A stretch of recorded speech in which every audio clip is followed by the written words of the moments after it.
Bonsoir à toutes et à tous, bienvenue sur Al24 News. C'est toujours un plaisir de vous retrouver pour Réal Politique, analyse et décryptage autour d'un thème géopolitique et stratégique. C'est dans un instant, restez avec nous.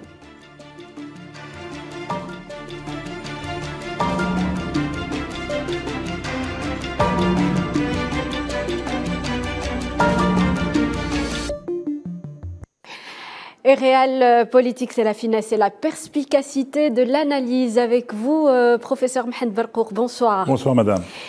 Alors, ce soir, il sera question de la stratégie de l'Algérie en Afrique. L'Algérie a-t-elle toujours placé l'Afrique et les intérêts de l'Afrique au cœur de ses priorités? Absolument. Il faut dire que depuis notre indépendance, l'Algérie a beaucoup contribué au développement déjà du socle normatif africain en matière de bon voisinage, en matière de résolution des conflits, par le strict respect des engagements, de ces engagements, mais aussi par rapport aussi au respect des règles de droit international. La deuxième chose, c'est qu'on a vu nos contributions à la décolonisation de l'Afrique.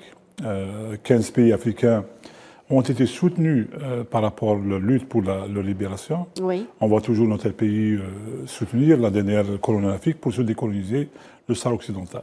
Oui. Troisièmement, nos contributions par rapport au développement. L'Algérie a toujours milité pour qu'il y ait plus d'équité et de justice dans les relations économiques internationales, Oui. le droit au développement. On se rappelle tous de l'initiative algérienne appelant à un ordre mondial, un nouvel ordre économique international. On a vu les contributions de l'Algérie au sommet de Cancun de 1981, le développement du droit au développement en 1986, mais on a vu aussi nos différentes contributions à l'Afrique par l'effacement de la dette en 2009, par l'initiative du NEPAD avec le Nigeria et l'Afrique du Sud, puis le Sénégal et l'Égypte. On voit aujourd'hui véritablement aussi une véritable volonté d'approfondir nos efforts, nos contributions et nos empreintes en Afrique par rapport aussi au dossier de sécurité. On a vu la première sortie officielle de M. le Président de la République au mois de janvier 2020, c'était par rapport à la résolution de la crise libyenne, donc c'était le sommet de la conférence de Berlin. Sa première participation dans un forum multilatéral, c'était à Addis Abeba le 9 et 10 du mois de février 2020. Donc c'est où elle a pratiquement appelé justement à plus de solidarité en faveur de l'Afrique. Déjà l'annonce qui a été faite ce jour dans son discours par rapport au développement d'une agence, c'est la création de l'agence algérienne de la coopération internationale pour la solidarité et le développement. Oui. On voit aujourd'hui un certain nombre aussi d'initiatives qui visent à donner plus d'importance à l'Afrique dans notre politique de redéploiement diplomatique, mais aussi donner une place importante dans notre politique à ce continent qui constitue notre profondeur stratégique. Alors, on va essayer de comprendre comment se traduit plus concrètement ce soutien de l'Algérie à l'Afrique. Vous avez parlé de l'aspect sécuritaire. Professeur Mohamed Barkouk, on sait que l'Afrique est l'un des continents les plus instables. Comment l'Algérie s'est-elle impliquée à rendre ce continent plus stable au regard donc, de sa politique, de ce principe de non-ingérence dans les affaires internes des pays ? Absolument. Par rapport déjà à la construction de la paix, on a vu nos contributions récentes, donc le Mali en 2015, oui. L'accord du 15 mai 2015, et on voit toujours les efforts de notre pays par sa présidence du Conseil de suivi de l'accord d'Alger. Et on voit toujours cette volonté d'accompagner les Maliens dans leur effort, justement par rapport à l'application de l'accord d'Alger, mais surtout par rapport à une normalisation institutionnelle dans ce pays, sans ingérence et avec le respect des règles de souveraineté. On voit la même chose par rapport à la Libye, ce soutien à toute résolution politique basée sur le dialogue inclusif, par la réconciliation nationale et par l'adoption d'un certain nombre d'instruments juridiques, procéduraux et institutionnels, justement, pour arriver à cette finalité, construction de la paix, par la participation citoyenne, par l'organisation d'élections démocratiques. On voit aussi l'apport de l'Algérie est un apport récurrent. Il faut nous rappeler l'accompagnement de notre pays par rapport à la résolution du conflit entre l'Éthiopie et l'Érythrée, la volonté de notre pays à créer un climat de confiance pour résoudre ces différends entre l'Éthiopie, le Soudan et l'Égypte par rapport au barrage de la Renaissance. On voit en matière de sécurité, donc les affaires de l'Algérie ont toujours été visibles, réalistes et réalisables, notamment en ce qui concerne la lutte contre le terrorisme. À partir de 1999, juillet 1999, c'était l'adoption de cette convention d'Alger qui a défini et le terrorisme et les règles juridiques par rapport à son endiguement. On voit aussi depuis 2003 les efforts algériens en matière de construction de consensus, en matière de création de mécanismes de réflexion et d'alerte, donc le cas du Centre africain d'études de recherche et le terrorisme dans le CGT à Alger, mais aussi par rapport à un certain nombre d'instruments qui ont permis à l'Afrique de développer un savoir-faire partagé par rapport à cette masse. Malheureusement, ce qu'on voit à Mme Rim, c'est qu'il y a cette montée très alarmante du terrorisme. Aujourd'hui, l'Afrique est malheureusement en face d'une dynamique de la main sérieuse sans précédent. Le Sahel, c'est l'épicentre du terrorisme au monde, mais on voit sa prolifération vers la baie de Guinée, donc c'est l'Afrique de l'Ouest, mais on voit aussi cette émergence d'un deuxième épicentre qui est la côte de l'Afrique, vers l'Afrique de l'Est, le cas aussi du Mozambique. Donc l'Afrique est aujourd'hui un franc mondial du terrorisme. Donc, c'est pour ça que M. le Président de la République a appelé à une refonte de cette approche africaine, non pas seulement par l'adaptation de ce consensus de 2003, mais plutôt par une vision plus globale qui doit comprendre à la fois les mutations du phénomène du terroriste, qui est lié à d'autres crimes connexes, mais aussi de par son instrumentalisation dans des schémas de déstabilisation. Aujourd'hui, là, en Afrique, Mme Rim, on a les deux grandes entreprises du terrorisme au monde, qui est Al-Qaïda et l'État islamique, mais aussi d'autres groupuscules de terroristes qui commencent à émerger.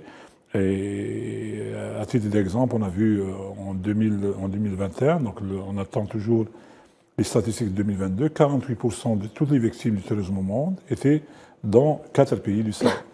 Donc si l'on comprend bien, professeur, donc on peut contribuer, il y a moyen de contribuer à sécuriser donc le continent sans déployer des forces à l'étranger, donc dans d'autres pays. On connaît donc l'approche algérienne, ce principe de non-ingérence et de non.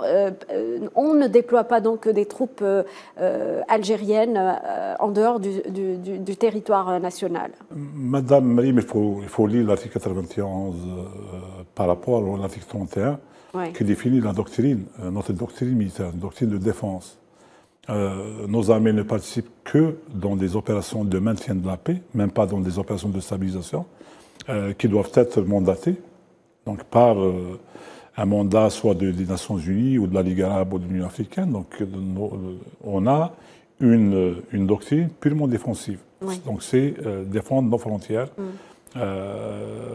qui est déjà un effort très louable et très lourd, vu la déchéance d'États à nos frontières, la Libye et le Mali, mais aussi l'émergence de cet épicentre du terrorisme dans tout le Sahel et l'existence d'un pays qui verse dans la servitude stratégique, qui fait aussi de la déstabilisation au profit d'autres États.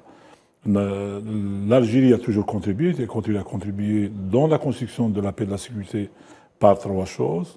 La première, c'est l'aide au développement, à l'effort de développement. On a vu M. le Président de la République annoncer le dimanche passé cette manne financière très importante. 1 milliard de dollars. 1 milliard de dollars. C'est une initiative sans égale en Afrique. Donc, justement, c'est pour aider les pays africains à développer soit leur capacité en matière de ressources humaines, ou aussi à à prendre en charge des déficits en développement, notamment développement social, éducation et santé par exemple, mais aussi c'est d'arriver à financer des projets structurants aidant justement dans l'intégration de ce continent. Notre approche, c'est une approche basée, comme je dis, sur une triptyque, donc c'est paix, sécurité, développement.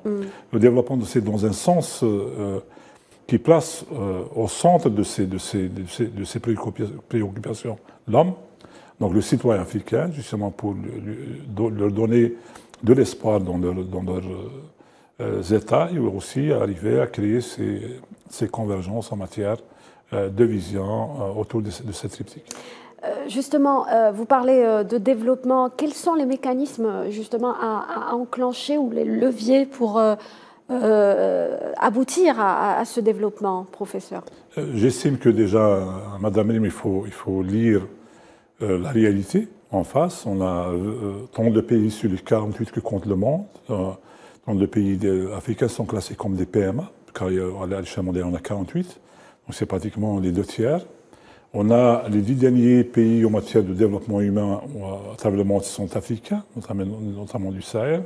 Donc il y a sous-développement des États, il y a aussi absence disons, comme disent les Anglais, de jouissance de ces droits de l'homme en matière économique, sociale de ces pays. Donc en matière de développement, c'est déjà placer les priorités, définir les priorités. En ce qui concerne ces pays, c'est comment arriver à non pas éradiquer la pauvreté, mais plutôt à ne pas lui permettre à cette pauvreté de croître. Premièrement. Deuxièmement, c'est aussi créer des schémas de prise en charge de zones d'ombre dans ces pays, vu l'absence d'égalité des chances et d'équité sociale. Oui. Troisièmement, c'est prendre en compte la dimension sécuritaire aussi dans cette approche d'aide au développement. C'est les pays qui sont aussi... On ne peut pas avoir de développement sans garantir la sécurité. Oui, la sécurité, c'est aussi une résultante du développement. Donc c'est un lien interactif et transversal, mais aussi en matière d'aide au développement. Il faut dire que même les Nations Unies qui avaient déclaré ça 60 ans, plus de 62 ans, en 1961, cette aide au développement à l'ordre de 1%, oui.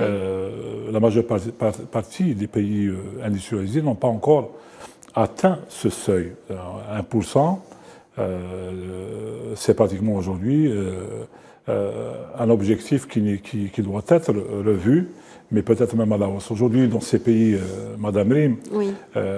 Il y a aussi cette volonté de créer des éléments de stabilité. On voit aujourd'hui aussi l'émergence d'un certain nombre de foyers de tension autour justement des ressources naturelles ou des ressources de subsistance, donc l'eau, on le voit oui. à travers les pays du Sahel.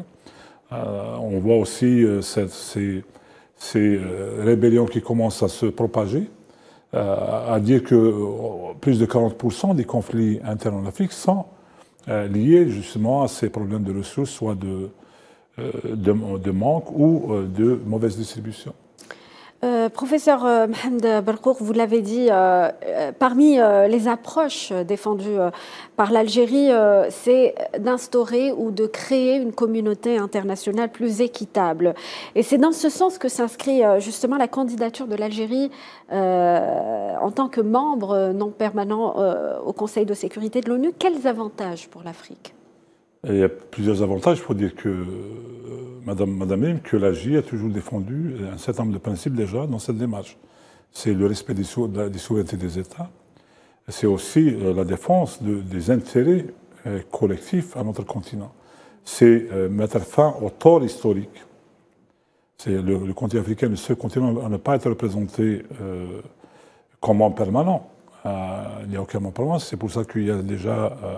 ce consensus des Oulouini autour de cette demande de siège permanent et l'augmentation du niveau de représentation de 3 à 5 membres non permanents. On a vu aussi Monsieur le Président de la République réitérer cette demande.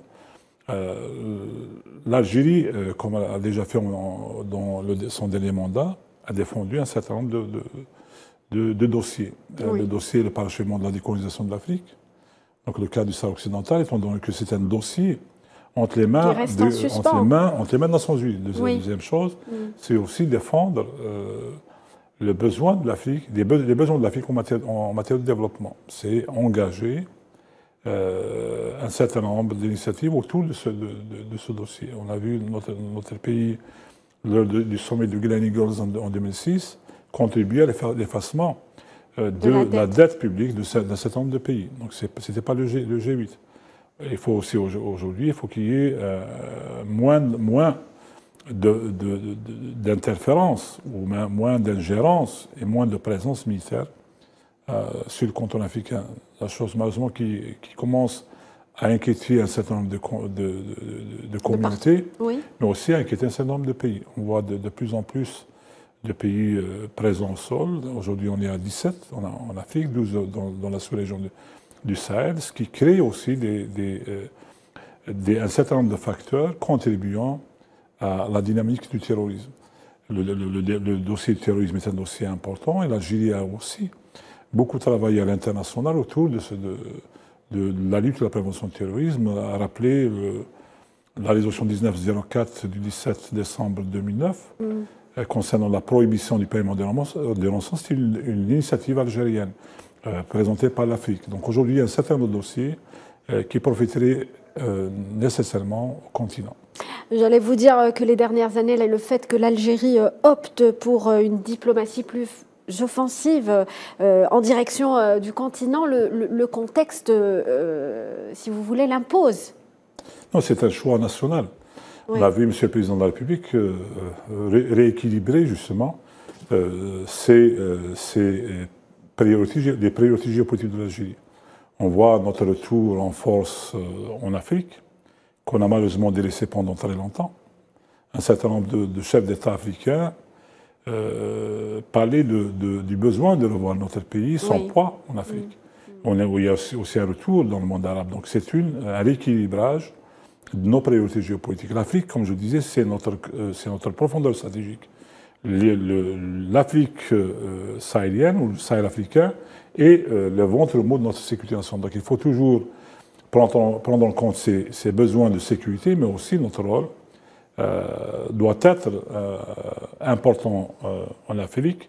L'Afrique constitue aujourd'hui pratiquement 28% des voix aux Nations Unies.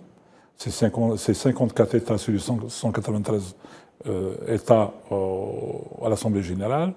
C'est aussi un bloc économique. Aujourd'hui, on est un continent de 1,3 milliard d'habitants. En 2050, c'est 2,5 milliards d'habitants. Aujourd'hui, on est environ de 3,4 milliards de PIB collectif. Dans moins de 30 ans, ça risque de tripler. Donc il y a aussi ce potentiel. Mais en matière de redéploiement commercial, il y a beaucoup d'opportunités pour nos compagnies, pour nos produits, mais aussi, il faut dire que la dimension humaine est très importante. L'Algérie a toujours été solidaire par rapport aux pays du continent, et la démarche de M. le Président de la République par rapport justement à ce milliard de dollars d'aide au développement constitue véritablement une évidence supplémentaire de ce soutien et de cette solidarité de notre pays envers l'Afrique. Alors, avec tout ce qu'on vient de détailler, professeur, l'adhésion, notamment l'adhésion de l'Algérie au sein du Conseil de sécurité, est-ce que l'Algérie pourrait devenir le porte-voix de l'Afrique pour l'intérêt de l'Afrique et être également la locomotive du développement? L'Algérie a toujours été ce porte-voix du continent africain et des pays du Sud. Oui. En matière de développement, ça a été toujours le cas. Comme je disais, cet appel à plus de justice dans l'économie mondiale, dans les transactions commerciales mondiales, c'est aussi nos contributions pour la paix au monde, mais aussi sur le continent africain, nos contributions par rapport à la décolonisation, notamment en Afrique, mais aussi, et aujourd'hui, par rapport à cette volonté de mettre fin justement à ce tort historique au niveau des Nations Unies. Deuxièmement, c'est en matière de développement, l'Algérie, il faut l'appeler, a toujours été aux côtés des pays africains. C'était des dizaines de milliers d'Africains qui ont été formés en Algérie, dans plusieurs spécialités, soit en médecine, ou dans les sciences sociales, ou dans les sciences techniques.